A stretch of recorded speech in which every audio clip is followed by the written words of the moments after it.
There are stories in the Bible that aren't preached, not because they're false, but because they're uncomfortable. Stories that challenge preconceived interpretations, religious certainties, and even the image many have of biblical heroes. Today, you'll learn about one of these stories: the relationship between David, the man after God's own heart, and Jonathan, son of King Saul, a connection described with such intense words that even today it generates silence, discomfort, and controversy. The book of Samuel says that, upon meeting David, the soul of Jonathan was knit to the soul of David, and Jonathan loved him as his own soul. This is not an ordinary phrase. It's not how you describe a casual acquaintance. The original Hebrew word kashar means to bind, to tie together, to be physically knotted. It suggests an inseparable bond. Further on, the text states again that Jonathan loved David deeply. After making a covenant, it says he loved him as he loved his own soul. But the most disturbing passage comes after Jonathan's death, when David weeps and declares in his lament, "I am distressed for you. My brother Jonathan, very pleasant have you been to me. Your love to me was more wonderful than the love of women."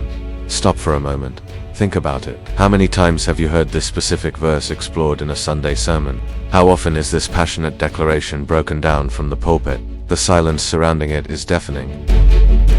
If you enjoy videos that explore the hidden, uncomfortable, and little discussed parts of the Bible, click like now and subscribe to the channel to receive more stories like this. We're committed to asking the tough questions. The traditional interpretation, the one you've probably heard, states that David and Jonathan had only a deep friendship, a covenant, a spiritual bond between brothers in arms. And there's truth to that. Their loyalty to each other, even in the face of a jealous king, is a powerful example of commitment. But the biblical text doesn't use cold, contractual language. It speaks of love. It speaks of a soul knit to another soul. It speaks of a grief so profound that it overshadows the love experienced with women. This raises a dangerous question, one that many are afraid to even whisper. Are we facing a highly idealized, platonic friendship, or something that the ancient text didn't have the modern vocabulary to name?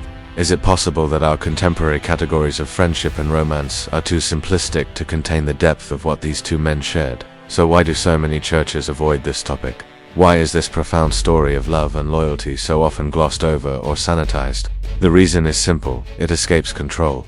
It doesn't fit neatly into modern, pre-packaged discourses on sexuality, morality, and identity. If the text is read honestly, without immediately jumping to a pre-approved conclusion, it raises questions that many religious leaders don't want to answer. Because if David, the greatest king of Israel, the ancestor of the Messiah, the man after God's own heart, lived such an intense, soul-binding emotional relationship with another man, then perhaps the Bible is more complex, more human, and far less predictable than we've been taught. It challenges the neat boxes we've built, suggesting that human connection, love, and devotion can exist in forms that defy our simple labels.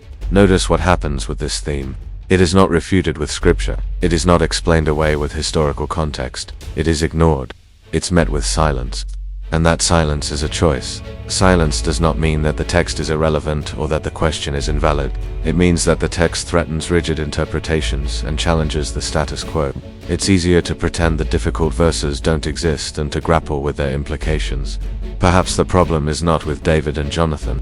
Perhaps the problem is not with the biblical text itself. Perhaps the problem is with the way we have learned to read the Bible as a rulebook to be followed, rather than a library of complex human stories to be wrestled with. The silence is a strategy to maintain a certain version of the narrative, one that is less messy and more easily controlled. In the end, the Bible is not a simple book. It was not written to make us comfortable.